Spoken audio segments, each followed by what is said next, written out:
اعوذ باللہ السمیع العلیم من الشیطان الرجیم بسم اللہ الرحمن الرحیم۔ ناظرین، ہم سورہ انعام کا ترجمہ تلاوت کر رہے ہیں اور آیت نمبر 159 پر ہیں۔ یہاں اللہ تعالیٰ فرما رہے ہیں، بے شک وہ جنہوں نے ٹکڑے ٹکڑے کر ڈالا اپنے دین کو اور بن گئے گروہ گروہ، نہیں ہے تمہیں ان سے کوئی واسطہ۔ یہاں حضور صلی اللہ علیہ وسلم کو فرمایا جا رہا ہے کہ اے نبی، جنہوں نے اپنے دین کو ٹکڑے ٹکڑے کیا ہے، یعنی حضور صلی اللہ علیہ وسلم کو جس دین پر لایا گیا تھا وہ تو دین اسلام تھا، اور جو دین اسلام قبول کرتا ہے اس بندے کو اللہ تعالیٰ مسلمان قرار دیتے ہیں۔ تو دین اسلام کے لیے حضور صلی اللہ علیہ وسلم کو فرمایا جا رہا ہے کہ اے نبی، جنہوں نے اپنے دین کو ٹکڑے ٹکڑے کر ڈالا ہے، یعنی اسلام کو انہوں نے ٹکڑوں میں بانٹا ہے اور بن گئے گروہ گروہ، یعنی یہ گروہوں میں شامل ہو گئے ہیں۔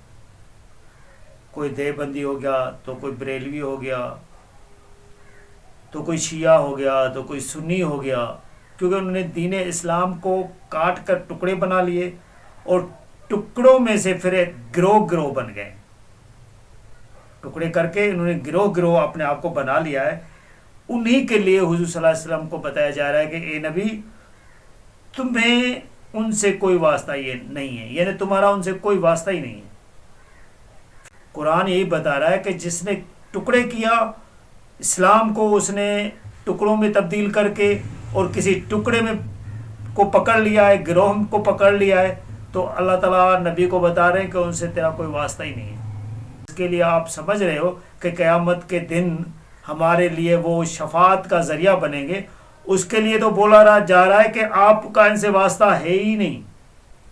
اس کا تو قیامت کے دن پہلے ہی بتا دیا جا رہا ہے وحی کے ذریعے کہ اس کا تیرے ساتھ کوئی واسطہ نہیں ہے، کہ ان کا معاملہ اللہ کے سپرد ہے۔ یعنی اللہ تعالیٰ فرما رہے ہیں کہ نبی، ان کا تیرے ساتھ کوئی واسطہ نہیں ہے، ان کا معاملہ جو ہے وہ اللہ ہی کرے گا، اللہ کے حوالے ہے ان کا معاملہ، اللہ جو ان کے بارے میں فیصلہ کرے گا وہی کرے گا۔ دیکھیں، آپ کتنے بھی واسطے بنا لو، کتنے بھی آپ شفاعت والے سمجھ لو، لیکن اللہ تعالیٰ نے تو اس وحی کے ذریعے حضور صلی اللہ علیہ وسلم کو بتایا ہے کہ آپ کا ان سے کوئی واسطہ نہیں، ان کا معاملہ اللہ کے حوالے، اللہ جو چاہے گا وہ کریں گے، وہی ہوگا۔ نبی کو پہلے ہی بتایا گیا تھا، جب پہلے بتایا جا چکا ہے تو نبی کی کیا ہمت ہوگی کہ اللہ کے سامنے پھر وہ کچھ بول سکیں۔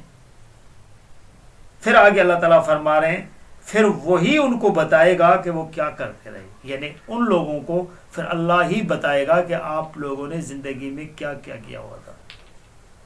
جو جو آپ نے باتیں سمجھی تھی وہ بالکل ڈھیر بن کے آپ کا رہ جائیں گی۔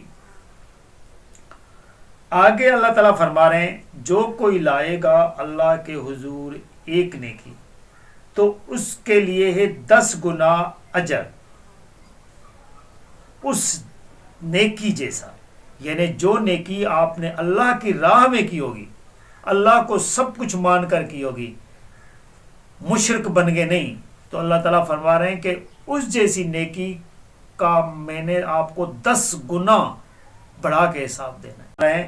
اور جو کوئی لائے گا اللہ کے ہاں بدی تو نہیں بدلا دیا جائے گا اسے مگر ویسا ہی، اور کسی پر ظلم نہ کیا جائے گا۔ یعنی جو آپ نے کوئی بدی کمائی ہوگی تو اللہ تعالیٰ فرما رہے ہیں اس کا بدلہ میں نے اسی طرح کا ہی دینا ہے، یہ نہیں کہ وہ آپ کو 10 گنا زیادہ بدی کا ملے گا، نہیں، بدی کا حساب اللہ تعالیٰ نے برائی کا حساب اسی جیسا ہی رکھا ہے۔ اور اللہ تعالیٰ فرما رہے ہیں کہ اس کے ساتھ ظلم نہیں کیا جائے گا، یہ نہیں کہ اس کے ساتھ بڑھا کے کیا جائے، یہ تو اللہ تعالیٰ نے نیکی کے ساتھ رکھا ہوا ہے۔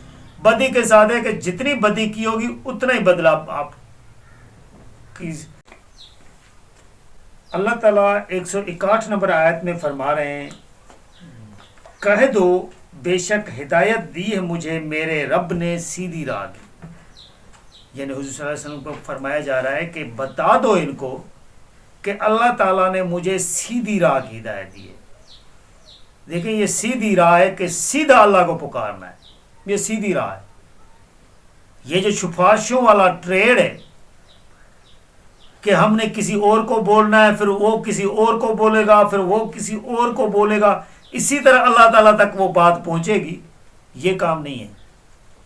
یہ کام دنیا کے اندر ہے, آپ سفارش کروا کے اپنا کام کروا لیتے ہو, لیکن اللہ کے ہاں سیدھا کام ہے. تو حضور صلی اللہ علیہ وسلم کو بتایا جا رہا ہے کہ اے نبی کہہ دو ان کو کہ مجھے اللہ تعالیٰ نے سیدھی راہ کی ہدایت کی ہے.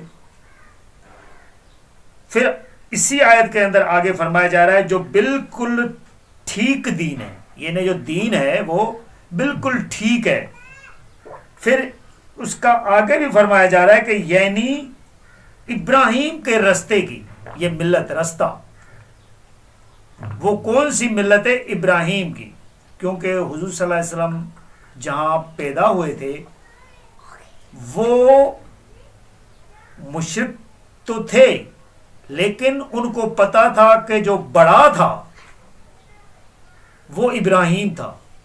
یعنی حضرت ابراہیم علیہ السلام کو وہ اسٹارٹنگ سے سمجھ بھی رہے تھے, مان بھی رہے تھے. اسی وجہ سے جو یہودی اور عیسائی تھے وہ بھی حضرت اسحاق کی اولاد میں سے تھے جو حضرت ابراہیم کی اولاد تھی, اور یہ حضرت اسماعیل کی اولاد میں سے تھے جو حضرت ابراہیم کی اولاد تھی. تو اللہ تعالیٰ نے حضرت ابراہیم کا حوالہ بتایا کہ وہ جو تھے نا وہ بالکل سیدھی راہ پر تھے, اور اسی کے دین پہ میں نے اے نبی تمہیں رکھا ہے. پھر اللہ تعالیٰ حضرت ابراہیم کا حوالہ دے کے ان کی خصوصیت بتا رہے ہیں جو کہ یک طرفہ ہو گیا تھا, یعنی کوس کے طرف کا تھا, ایک ہی طرف کا تھا, وہ اللہ ہی کے طرف کا تھا. یہ جو لوگ سمجھ رہے ہیں نا, جس طرح حضور صلی اللہ علیہ وسلم کو بھی آج لوگوں نے پکارا ہوا ہے, تو حضور صلی اللہ علیہ وسلم بھی یک طرفے تھے, اللہ ہی کی طرف تھے. آپ چاہے پھر حضور صلی اللہ علیہ وسلم کو پکارتے رہو, یہ شرک ہے, کرتے رہو, دل کھول کے کرو, لیکن مرنے کے بعد آپ کو پھر پتہ چل جائے گا کہ حضور صلی اللہ علیہ وسلم کس کی طرف تھے اور کیا دین تھا ان کا. اور یہی قرآن بتا رہا ہے کہ اے نبی تیرا ہے تو ان سے کوئی واسطہ ہی نہیں ہے, تو آپ کتنا بھی اپنا واسطہ سمجھ لو, لیکن حضور صلی اللہ علیہ وسلم کو بتایا گیا ہے کہ اے نبی تیرا ان سے واسطہ ہے ہی نہیں.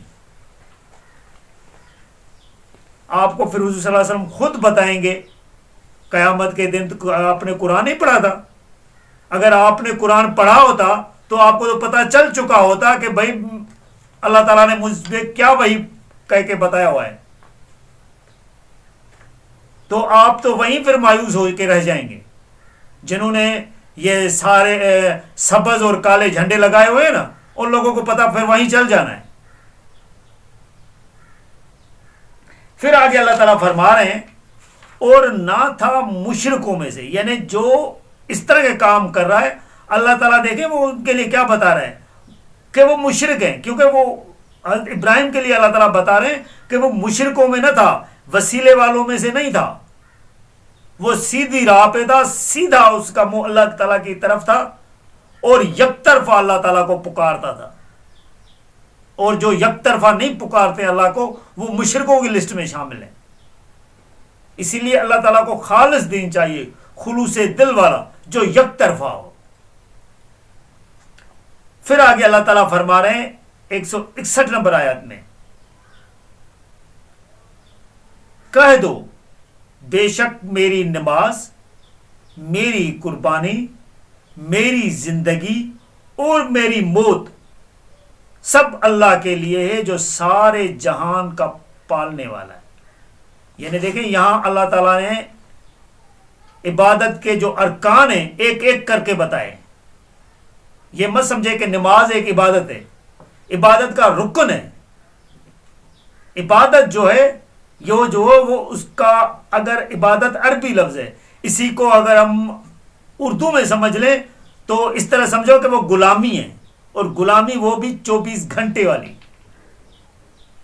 دن رات والی غلامی, جس میں ہمیں سارے احکام اللہ کے ماننے پڑیں گے, وہ غلامی, اس کو عبادت کہا جاتا ہے. یہ نماز عبادت فلی عبادت نہیں ہے, یہ عبادت کا رکن ہے ایک. تو اللہ تعالیٰ اسی وجہ سے تو بتا رہے ہیں، ورنہ یہ اگر نماز ہی پوری عبادت ہے تو پھر یہ قربانی کیا ہوئی؟ پھر اس کا علیحدہ حوالہ کیوں دیا گیا ہے؟ پھر یہ دیکھیں اس کے ساتھ پھر پوری زندگی کا بتایا ہے اور میری موت کا بھی بتایا ہوا ہے۔ اللہ تعالیٰ فرما رہے ہیں کہ یہ نبی کہہ دو، ان کو بتا دو کہ یہ جو میں نماز پڑھ رہا ہوں، میری نماز، یہ جو میں قربانی کر رہا ہوں، یہ میری قربانی، یہ میری جو زندگی ہے، زندگی، اور جو میری موت ہوگی، یہ سب کس کے لیے؟ اللہ کے لیے۔ یہ دیکھیں یہ خالص ہو گیا کام۔ یہ نہیں بتایا کہ یہ ابراہیم کے بعد اس کی سفارش کرا کے میں کرا لوں گا۔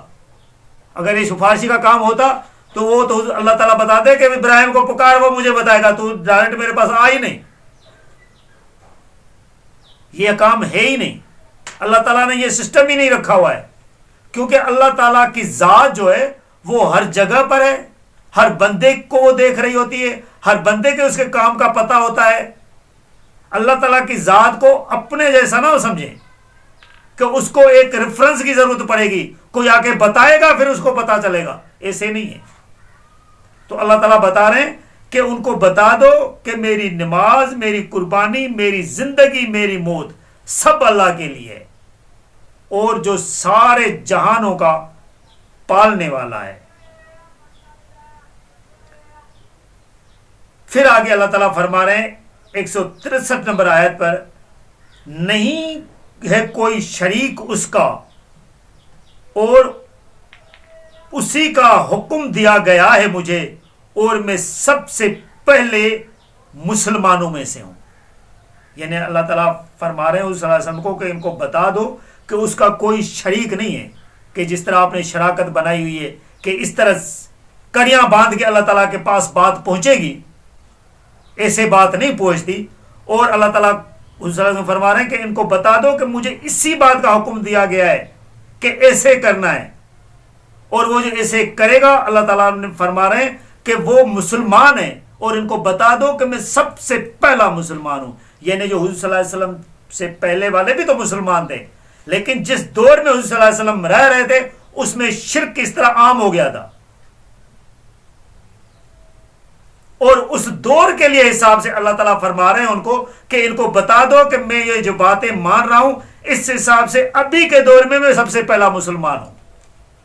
اسی طرح ہی کا حکم ہر نبی اپنے دور کے حساب سے بتاتا ہے کہ میں پہلا مسلمان ہوں، میں پہلا مسلمان ہوں، میں پہلا مسلمان ہوں۔